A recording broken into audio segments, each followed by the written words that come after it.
Hai, Assalamualaikum warahmatullahi wabarakatuh. Okay, kita teruskan lagi kelas hari ini, pagi ini. Okay, sebelum ni teacher dah pernah terang pada kamu untuk mengukur panjang dengan lebih jitu, ada dua radas yang kita pakai. Yang pertama kita pakai angkub vernier dan yang kedua kita pakai tolok skru micrometer. Okay, di antara kedua-dua radas ini yang paling jitu adalah tolok skru micrometer kerana dia boleh membaca sehingga nilai yang paling kecil iaitu 0.01 mm.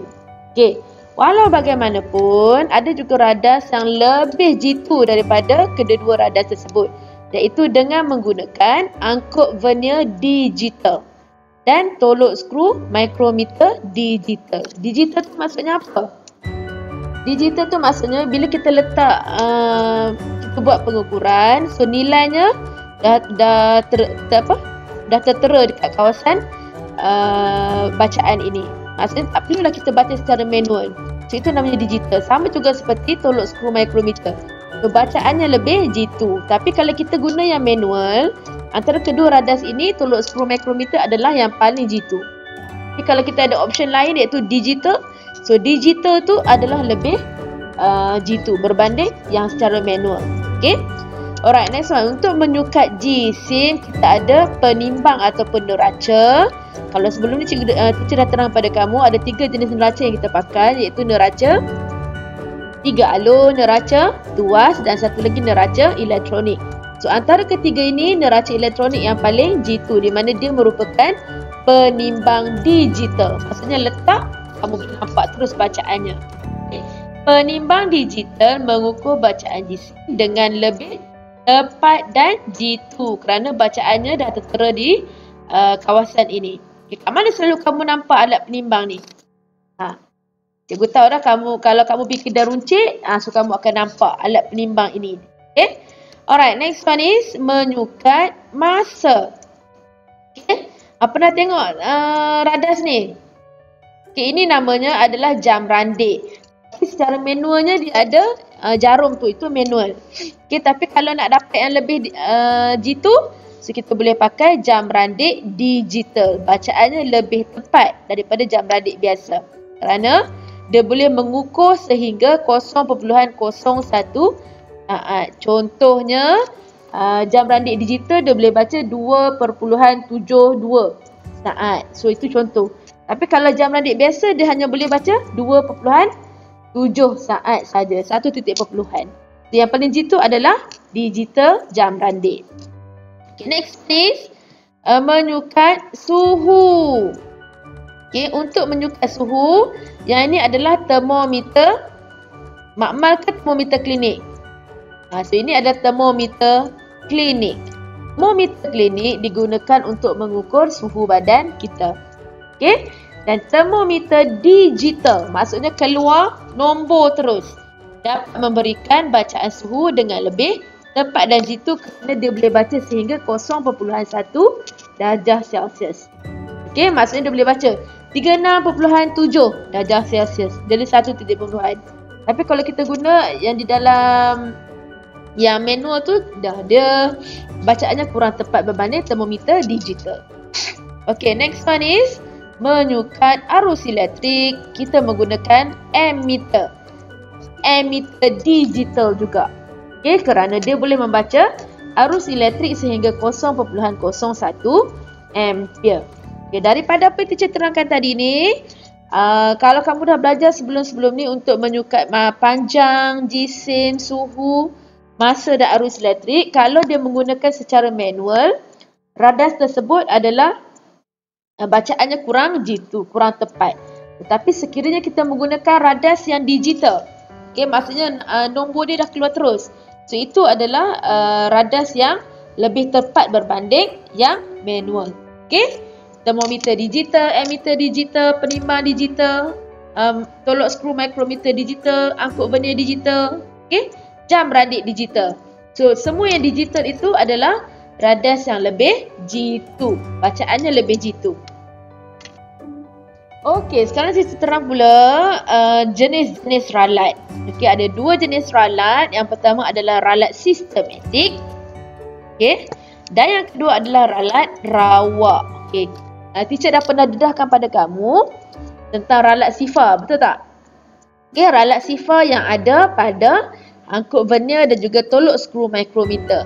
Okey, teacher dah terang hari tu, ralat sifar adalah contoh ralat sistematik di mana ralat itu disebabkan oleh alat pengukur. Maksudnya alat pengukuran tu yang salah. Okey, maksudnya ada ralat lah kesalahan pada alat pengukuran. Okey, contohnya adalah ralat sifar yang teacher terang hari tu, ralat sifar positif, ralat sifar negatif. Okey, dan cara untuk menyelesaikan masalah ralat pada alat pengukuran ni adalah kita buat eksperimen tu dengan berhati-hati. Okey, ataupun kita boleh ulang eksperimen tetapi menggunakan alat pengukur yang berbeza. Teacher nak ukur panjang ketebalan kertas ini. Okey, ketebalan kertas ni ataupun teacher ada ni lah, teacher nak kira berapa tebal pen marker teacher ni. Okey, yang pertama teacher guna angkut vernier, yang kedua teacher guna tolok skru micrometer.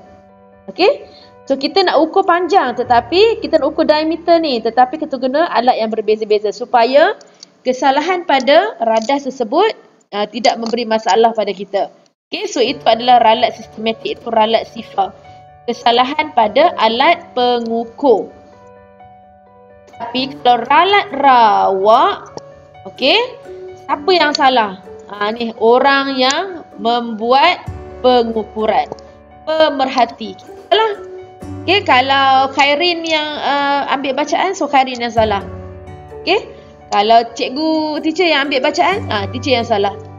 Okey, kalau Irfan yang ambil bacaan, Irfan yang salah. Itu namanya ralat rawak. Okay, ralat rawak contohnya adalah ralat paralaks. Ralat paralaks adalah disebabkan oleh kedudukan mata kita yang tidak berserenjang ataupun selari dengan bacaan. Contoh, katakan kamu nak baca di sini, tapi mata kamu duduk sengit macam tu. Okey, bila kamu duduk sengit macam tu, so bacaan yang kita dapat adalah bacaan yang salah kerana kedudukan mata kita tak betul. Okey, next one, ataupun kamu nak buat eksperimen tapi main-main. Siapa salah? Alat tak salah, kita salah. Orang yang nak buat bacaan tu salah. Maksudnya dia melakukan ralat rawak. Ataupun kamu menggunakan teknik yang salah. Syok sendiri buat eksperimen di dalam makmal, salah teknik. So itu contoh ralat rawak. Okay, next one, cara nak mengatasi masalah ralat rawak adalah mengurangkan ralat dengan mengambil bacaan beberapa kali. Selalunya dalam makmal kita buat pengukuran sebanyak 3 kali dan kemudian kita mengira nilai purata. Okey, macam mana nak kira purata? A tambah B tambah C bahagi 3. Okey. Ataupun mengurangkan kesan ralat paralaks ialah mata kamu mesti kena berserenjang dengan skala alat pengukur. Maksudnya mata kamu tak boleh salah. Okey, so faham berkaitan dengan ralat, dua jenis ralat, ralat sistematik, ralat rawak. Sistematik disebabkan oleh alat pengukuran, ralat rawak disebabkan oleh pemerhati. Okey, teruskan lagi dengan subtopik terakhir hari ini, iaitu kita nak buat anggaran. Okey, apa yang dimaksudkan dengan anggaran? Anggaran tu maksudnya, cikgu bagi contoh pada macam ni. Katakan kamu nak mengukur panjang kertas A4 ni. Okey, kertas A4 ni kamu nak ukur panjang dia, tetapi dalam pada masa yang sama kamu tak ada pembaris, kamu tak ada apa lagi? Pita pengukur. Okey? Apa yang kamu ada hanya ada pensel. Okey, macam mana cara kamu nak buat anggaran panjang dengan menggunakan pensel? Okey? So kamu boleh ukur panjang pensel, lepas tu kamu ukur berapa kali pensel. Okey, yang boleh melengkapkan panjang kertas ini. So itu maksudnya anggaran. Anggaran adalah nilai yang kurang tepat. Okey, itu boleh menganggar saja tapi dia adalah bacaan yang tidak tepat. Okey, so yang pertama kita tengok dulu membuat anggaran panjang. So aktiviti kamu kena buat di rumah sendiri. So apa yang kamu kena lakukan adalah kita ambil dulu panjang sebatang pensel. So pensel yang ada kat kamu ni, so cikgu nak kamu ukur dulu. Lepas dah ukur, apa kamu kena buat? Katakan kamu ada meja besar. Okey, meja makan contohnya. Okey, dengan membuat anggaran, teacher nak kamu ukur pensel, lepas tu kamu tengok berapa kali pensel tu boleh memenuhi panjang meja tersebut. Okey, teacher bagi contoh pada kamu macam ni. Okay, katakan teacher nak cari jarak di antara hujung ni dengan hujung ni. Okey, so macam ni teacher gerakkan. Macam ni. Jadi dah jadi 2. Okey. So ini 1, 2. 1, 2. Sehingga hujung meja. Okey. Daripada hujung meja ke hujung meja kamu kira berapa patang pensel yang diperlukan. Lepas tu apa kamu kena buat? Panjang pensel kali dengan berapa kali pensel tu bergerak tadi tu. Okey, so kamu akan dapat bacaan. Okey, so bacaan itu kita panggil sebagai anggaran. Adakah dia adalah bacaan yang paling tepat? So sudah tentu jawapannya tidak. Okey, so macam mana kamu nak mendapat bacaan yang paling tepat? So kamu kena measure dengan menggunakan pita pengukur. Okey, so ukur guna pita pengukur. Kalau tak ada pita pengukur, kamu boleh guna pembaris. Okey, guna pembaris pendek ni pun tak ada masalah. Cuma kamu kena baca bacaan dengan betul. Okey, so itu namanya membuat anggaran panjang. Okay, itu yang pertama. Okay, yang kedua, kita membuat anggaran luas. Kamu dah belajar masa kamu sekolah rendah, luas ialah besar suatu kawasan. Teacher bagi contoh pada kamu kejap. Okay, dekat tangan teacher ni adalah kertas graf. So teacher harap kamu pernah tengoklah kertas graf ni. Okay, apa teacher nak buat?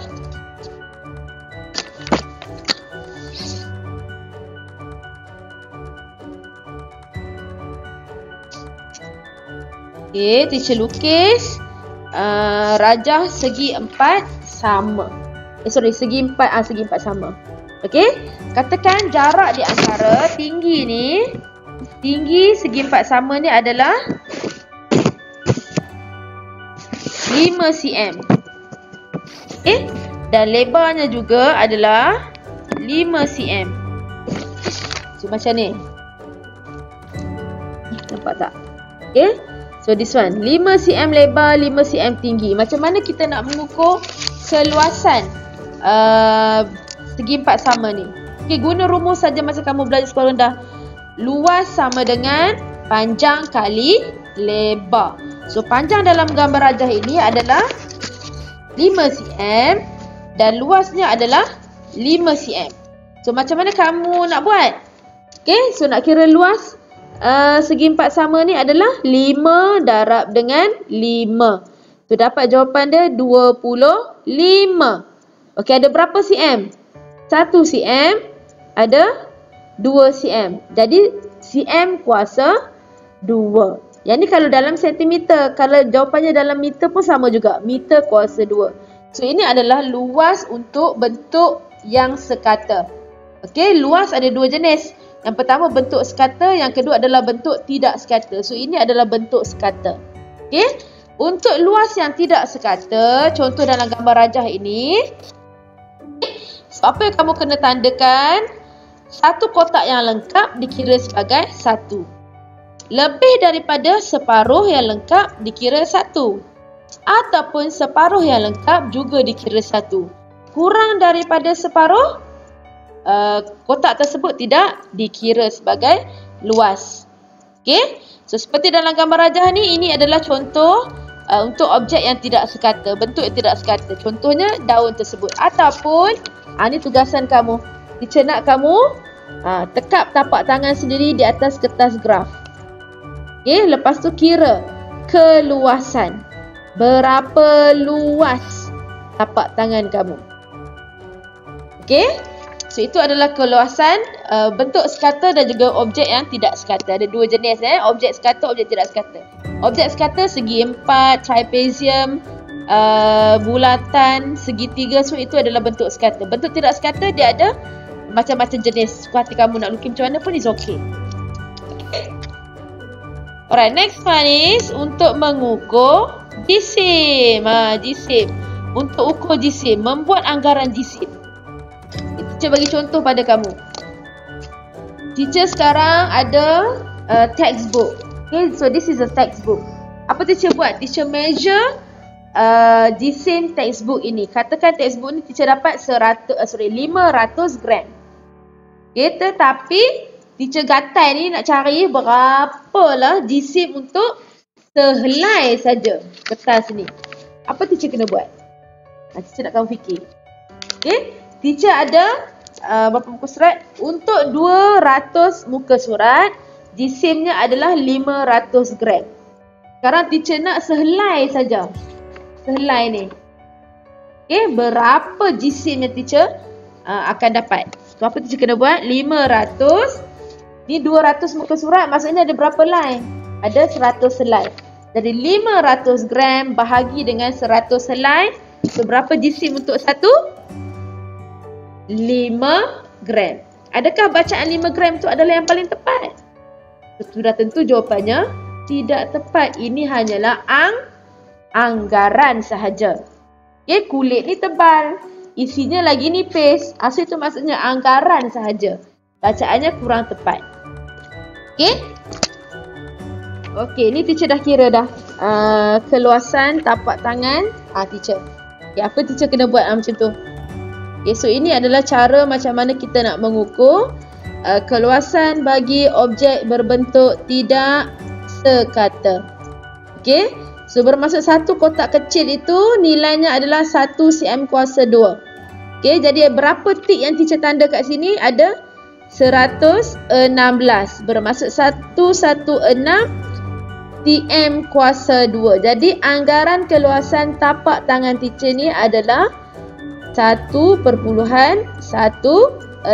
cm kuasa 2. So ini adalah anggaran saja, anggaran luas. Okey, so nampak tak? Teacher dekatkan sikit. Macam tu.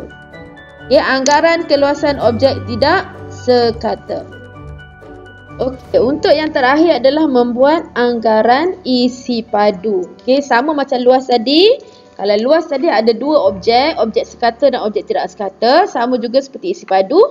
Isi padu juga ada objek sekata dan objek tidak sekata. Untuk objek sekata, contohnya adalah seperti ni, kubus. Okey, so ini adalah contoh objek sekata. Berbentuk kubus. Jadi kita boleh ukur isi padu kubus ni menggunakan rumus. So apa rumusnya? Okey, isi padu kubus sama dengan panjang darab, lebar darab, tinggi. Okey, so panjangnya adalah 4 cm, lebarnya 5 cm, tingginya 3 cm. So apa yang kamu kena macam mana nak kira? Sekejap tulis Okey, so panjang kali lebar kali tinggi. So panjang ialah 5, lebar adalah 4, tinggi adalah 3. So 5 darab 4, 20, 20 kali 3, 60. Okey, so jawapannya adalah 60. Ni 60.